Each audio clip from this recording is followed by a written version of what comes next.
78年改革开放以来呢，中国城镇化、工业化的进程呢在迅速的提升。贯彻新发展理念，推动经济高质量发展。习近平现在就是指引我们现在走这一步非常好，效果也挺好的。中国人民这个愿望是真诚的，中国绝不会以牺牲别国利益为代价来发展自己。China's market distortions and the way they deal cannot be tolerated. 建设现代化经济体系，让社会主义市场经济的活力更加充分地展示出来。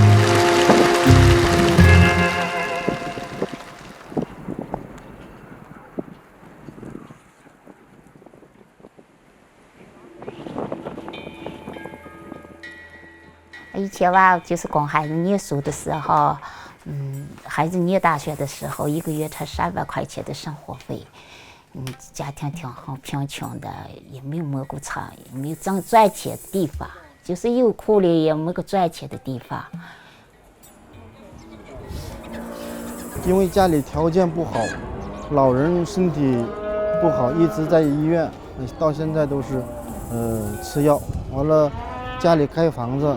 完了，生活上的那个费用也高的，完了家里条件不是那么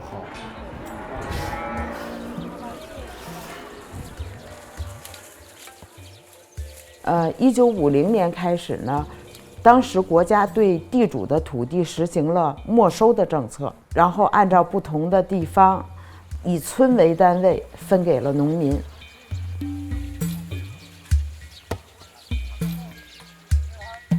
所以就是这个村有162户，605人口。我们的主导产业就是黄牛，现在这个牛繁殖能提高，所以就是我们就是弄了21户合作了一个合作社。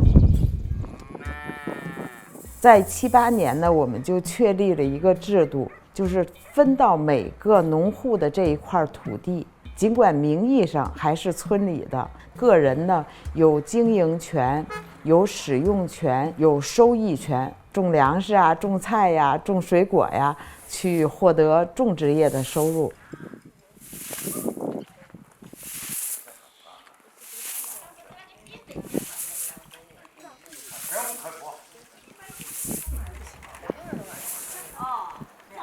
后来经过人家这个政府建立了这个蘑菇基地了。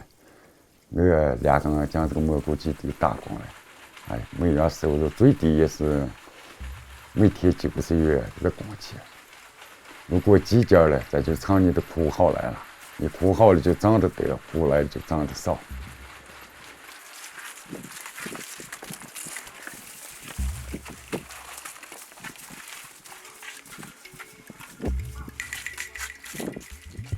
以前我主要供的2学生了，这个儿子我是就念了7年了，不算高中，才大学4年，研究生念了3年，才书就念了7年，17年才毕业的嘛。还是个研究生。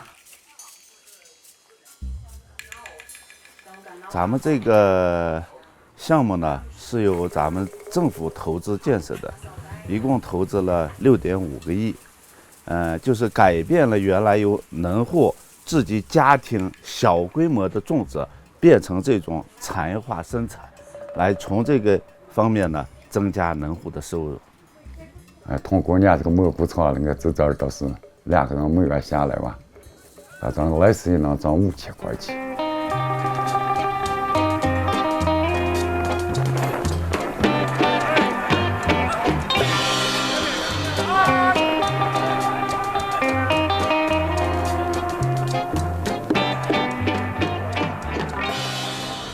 我们16年自己做了一个扶贫养殖项目，这个扶贫养殖项目呢，就是由我们公司给这个贫困户，他是有劳动能力的贫困户，然后我们呢是公司给这个贫困户提供的是每户10万元的这个有劳动能力的贫困户提供的是10万元的买牛资金，它用来呢就是我们给他提供场地，在我们交易市场内，有棚舍、有圈舍、有交易圈舍。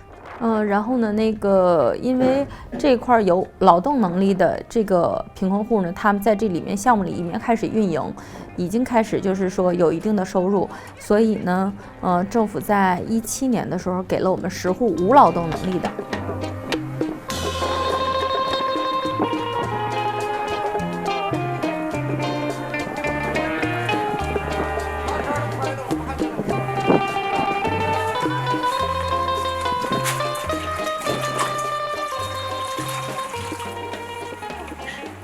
还有这个鱼坊各种药品都是免费提供的。后来我们这个18年以后呢，条件是一年比一年好。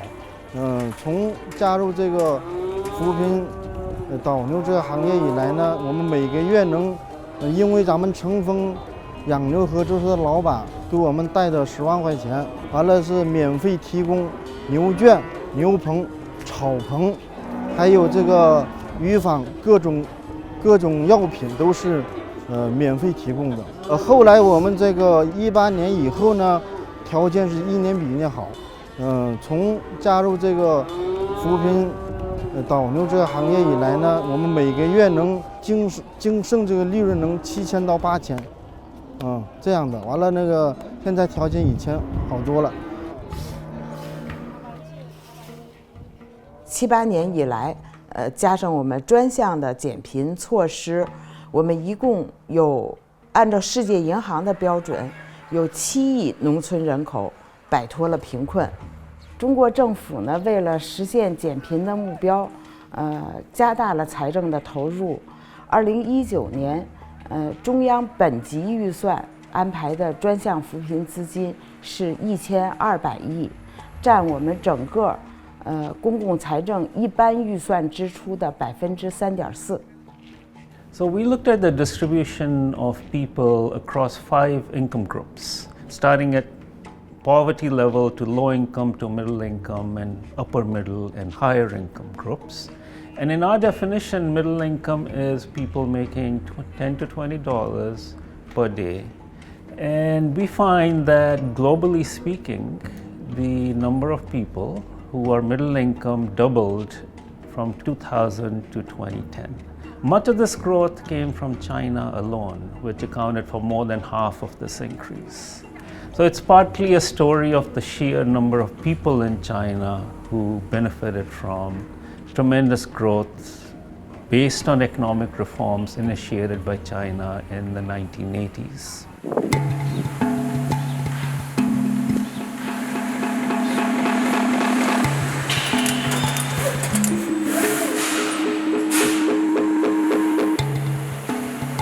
工业化、城镇化是减贫的重要的拉动力量，主要呢表现在2个方面。首先呢，表现在农村人口的就业。1978年以来，中国有2.6亿农村人口转移到城市就业，增加了他们的收入，对缓解贫困呢发挥了重要的作用。第2个作用呢，就是工业化、城镇化使国家的财政力量得到了极大的加强，那么中央政府呢就有更多的资金用于农村的发展。那么随着中西部有更多的这种产业那么显然就会带动当地的这种经济的发展。经济的发展实际上就是2个效果吧，一个就是说更多的就业机会第2个就是生活水平的提高导致更大的这种市场的这种需求，它其实就进入了一个良性的这种循环的过程。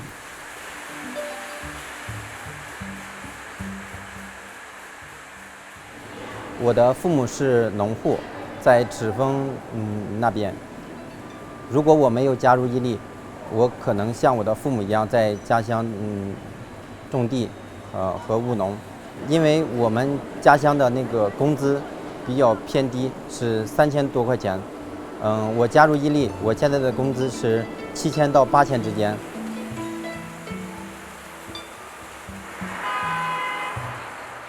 随着中国这么多年来的这个经济的这个快速发展这个市场的这种需求这个在不断的在扩大这就会导致一些制造企业为了满足这个中西部地区的这种它这个人们的这种生活水平的提高就近这个服务当地的市场，所以这个在当地进行投资。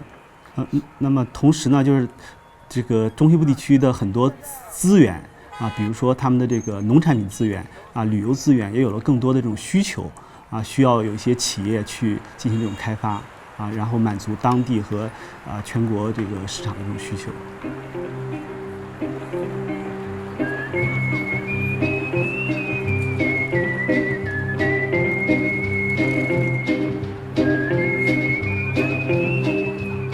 Asian countries have learned the model from the Western countries, and they have to learn what had happened, what are the downsides of the American-style capitalism, and we need to kind of prevent that from happening. We have plenty of time to learn and to adjust the societal model for it. And I think that in some countries it is actually happening.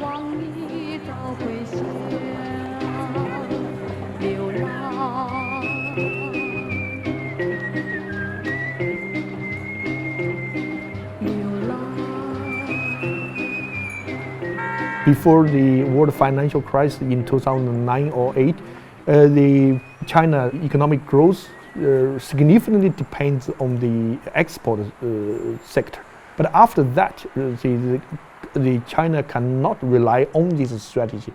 Clearly, so they now try to develop its domestic market.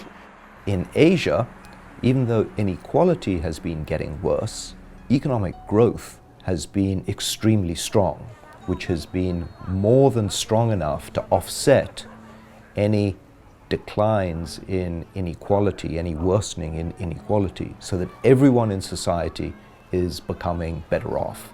Inequality in a rapid economic growth country is normal. I think one thing is because the people move from rural to urban areas. That's the first. People are all poor. The labor is very expensive. Like in Western country, China now, labor is not cheap anymore. Today, we have a situation where we have a large existing power, the United States, and a very rapidly new power in China.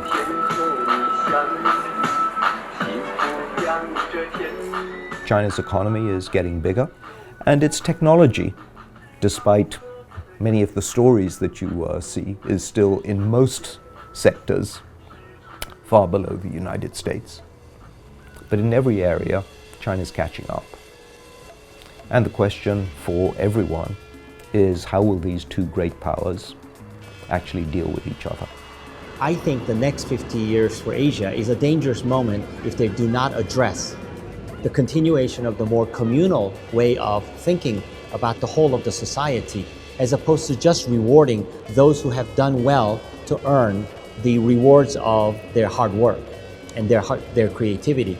So I think that if we're not careful, we're going to see the same thing happen, where the gap is so wide that the bottom just cannot keep up with it. 今夜已是细雨蒙蒙，长巷街灯为谁明亮？往日的旧情你可记得？深深拥抱问我，一种的年轻埋在心里，永远不变，永远爱着你。